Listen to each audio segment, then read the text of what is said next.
जमुना दास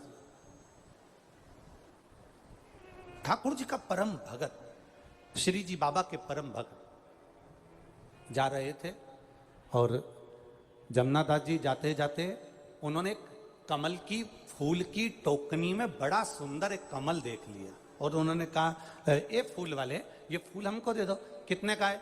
फूल वाले ने कहा ये 5 आने का है, 5 रुपए का। अपन अपनी भाषा में लो, 5 रुपए का। 5 रुपए का?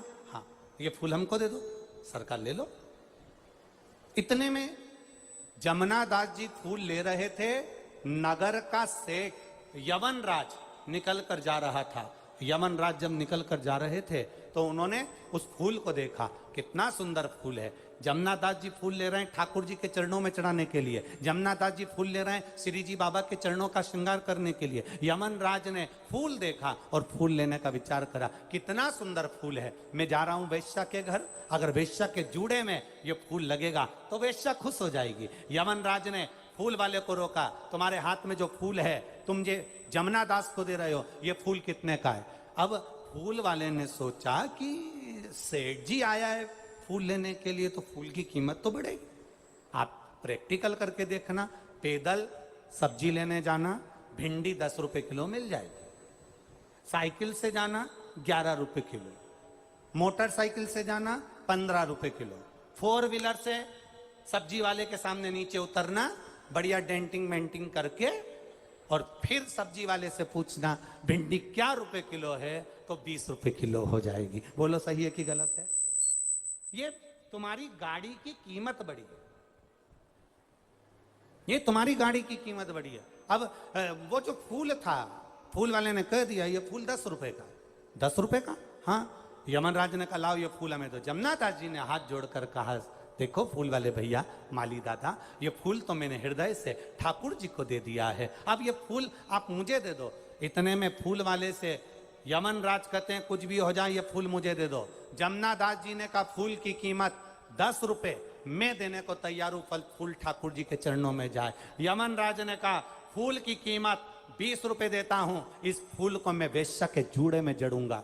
20 रुपए का फूल हो गया, माली प्रसन्न हो गया। 5 रुपए का फूल 20 रुपए का हो गया। जमुना दास जी ने कहा मैं 40 रुपए दे दूंगा, फूल मेरे ठाकुर जी के लिए दो। यमन राज ने कहा अरे जमुना दास, अपनी हैसियत देखकर बात करो, तुम्हारे घर में खाने के लाले पड़ते हैं और तुम फूल की कीमत 40 रुपए लगा रहे हो।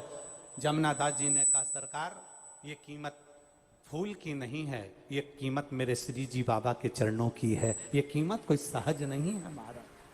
यमन राज ने कहा फूल की कीमत 80 रुपया। जमुना दास जी ने फूल की कीमत लगा दी 100 रुपया। यमन राज ने फूल की कीमत लगा दी 200 रुपया। जमुना दास जी ने फूल की कीमत लगा दी 400 रुपया।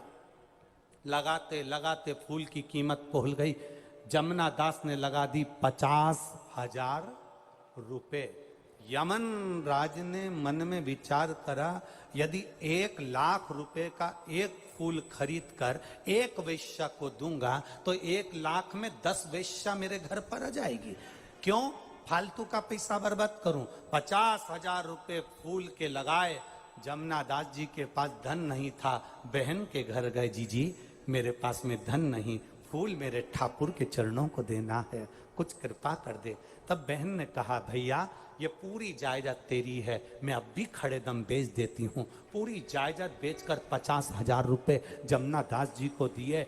जमुना दास जी ने वो फूल खरीदा, ठाकुर जी के चरणों में ले जाकर रखा। जैसे ही श्री जी बाबा के चरणों में ले जाकर रखा, ठाकुर जी का मुकुट जमीन पर गिर गया।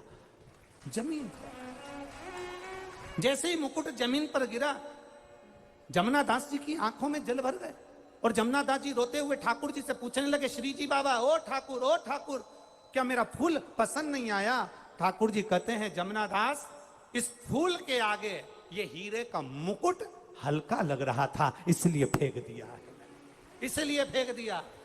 ठाकुर जी ने अपने हाथ से फूल उठाया और अपने हस्त कमल पर धारण करा। आज भी नाथद्वारा के श्री जी बाबा का जब दर्शन करोगे, पूरे शरीर पर तुम्हें कोई फूल नजर आए ना आए, ठाकुर जी का जो हस्त कमल ऊपर रहता है, आज भी जमुना दास का फूल उस हाथ पर रखा जाता है, जमुना दास जी के भाव से रखा जाता है। आज भी श्री जी बाबा के हस्त कमल पर एक फूल रखा जाता है, जो जमुना दास जी ने दिया था, वो फूल उस भाव से रखा जाता है।